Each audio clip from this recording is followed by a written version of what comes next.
This is Super Yacht News with Sisman. Hi, welcome back to the channel. So we've had more sightings of Motor Yacht Nord. If you have seen the channel before, you'll know Motor Yacht Nord. It's a massive 142 meter super yacht that looks kind of like a Russian warship from World War II. The yacht is owned by Alexei Mordozhov, who is currently on the sanctions list of the UK, the EU and the US. The vessel was in Hong Kong, where it caused a bit of a stir with the US sort of calling out the Hong Kong government. It left Hong Kong with the AIS destination of Cape Town in South Africa. However, the vessel never made it there. And once it got into the Indian Ocean after the Malacca Straits, it switched off the AIS and headed to the Maldives. So she's been in the Maldives since the beginning of November, as far as we can tell. These photos and this video that you see on screen, you can see the three islands on the photo, and then we'll switch to the map, and you can see, if I zoom out, you can see exactly where the boat was at the time of those photos being taken. Now, the person who wants to remain anonymous sent the photos in, and they were on a seaplane flying overhead when they saw the boat. And then in the video, you can see, obviously, somebody's in a speedboat of some sort, and they're taking that video as they go past Nord. Now, what's interesting, there's a couple of things interesting about the boat. One of them is just interesting to notice that they've got a basketball on the bow section there with the fence all around the edge. Stop the ball falling off the side, which is quite cool. But what's interesting is that we're told that the video was shot at 12:40 p.m. Just after lunchtime, and you can see that there's no flag hoisted there. So that's quite interesting. So maybe they don't want to put up a Russian flag right now. Maybe that's the reason why there's no flag, but that flag should be there from 8 a.m. onwards. All right, so we'll move on to the next story. Now, in the last video, we talked about a boat sat in Monaco that looks pretty much abandoned, called Motor Yacht Sarafsa. The boat has been sat in Monaco for a few weeks now, and we got these photographs sent in to us by a subscriber who wants to remain anonymous. And we talked about the fact that the vessel had been arrested in Sardinia, and there was an ongoing court case because of non-payment of loans that were taken out. And like I said, there was an ongoing court case. Well, the court case was settled, and the boat is now in the ownership of the bank. The prince lost that case, and yeah, the ownership is now resting with the bank. The bank are trying to sell this boat, and hence it being in Monaco. But we've got a bit of a timeline as to what happened and how the boat ended up where it is today in the custody of this bank. So the boat was in Crete when the owner, the Prince Fahad bin Sultan from Saudi Arabia, he joined the boat in approximately September last year. The bank tried to seize the boat in Crete. However, for some reason, he was able to get this thrown out in the court, and the boat sailed from Crete.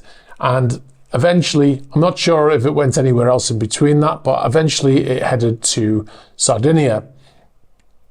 Now, when the boat went to a place called Cala de Volpe in Sardinia, and the boat was arrested there. Now, they were tied to a buoy out there, and they were there for a few weeks, and then eventually they were allowed to move the boat to Porto Cervo. After the court case was finished, and the court ruled that the bank now owned this boat, the boat headed eventually to Genoa. It went into Genoa and had some work done on some anti-fouling, some basic maintenance on the boat to get it up to a standard where it could be sold. And then the boat moved to Monaco. Now, which I said in the last video, it's probably there for brokers to go and look at the boat and to try to sell it. Now, we spoke to quite a lot of people who have had dealings with the boat over a period of time. It's quite an interesting story. Some of the people said that despite the exterior and how it looks on the outside, that the inside is actually in excellent condition. One person who was close to the vessel even saying that the interior was pristine. So it's quite a mystery as to why the exterior would look so poor.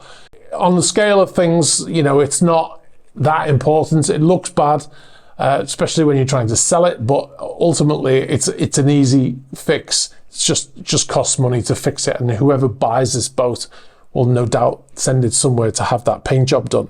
A number of people, former crew, have said that they never had any problems getting paid. They all received their pay. There were some delays at some point, but they eventually all got their pay. However, we found out that there is allegedly a 5 or 6 French former crew who filed a lawsuit in France against the vessel for non-payment. And apparently these people hadn't been paid for between 5 to 6 months. And they filed this lawsuit in the hopes of trying to get that money back. Now, in this case, that would mean that if that vessel were to sail into French waters, that the vessel would be arrested. So any potential buyer would have to bear that in mind. I would like to hope that anybody spending the amount of money that it will cost to buy this boat and get it up to scratch would not think too hard about paying those former crew, even though it happened when they didn't own the vessel. I would hope that they would do that because it's the right thing to do, and also because if they ever want to go to France, to Antibes, to Juan-la-Pan, all the places that they go, the yachts like to go during the summer, then they'll need to settle that amount, but which on the scale of things is a small amount, right? So that's the backstory of that boat. The reason why it's ended up in Monaco. The yacht is for sale, apparently exclusively with Burgess Yachts, who are based in Monaco, for 65 million euros. We did contact Burgess and we've asked them a number of questions, which they have referred to the new owner, the bank, and they said they're hoping to get back to us with some answers. We've also asked if we can go down to the boat and go on board and make a video to show what it's like on board there. So they're all also asking that, and they've said that they've recommended to the new owner to let us on board. So hopefully we'll be able to bring you something about that. I'd be very interested to talk to some of the crew as well about, the engine room and the technical stuff as well. So let's hope that happens. Anyway, that's the backstory of that boat, and the current location of it is in Monaco still. Okay, just one last thing. Be sure to check out our Patreon page, patreon.com/eSysman. We've got a lot of stuff on there. We've got early release to features. We've got exclusive Patreon-only videos, including an Atlantic vlog series that I shot a few years ago. So check that out, patreon.com/eSysman. All right, so I'm going to leave it there. If you've got any information about any of the stories we've done tonight, or any other stories, if you've got any photographs of Nord or any other boats around the world that you think we'd be interested in, please get in touch. The normal fashions. You can get us through the About page of the YouTube channel. You can get us on Instagram, on Facebook Messenger, and you can also get us on Threema. Be sure to like this video, hit the subscribe button, and hit the bell for future notifications. What was it? 20% of all the people who watch the channel are subscribers. That means 80% of the people who watch are not currently subscribed. So just hit that bell, or hit that subscribe button and hit the bell, and just get it out the way, and then we can move on happily. All right, guys.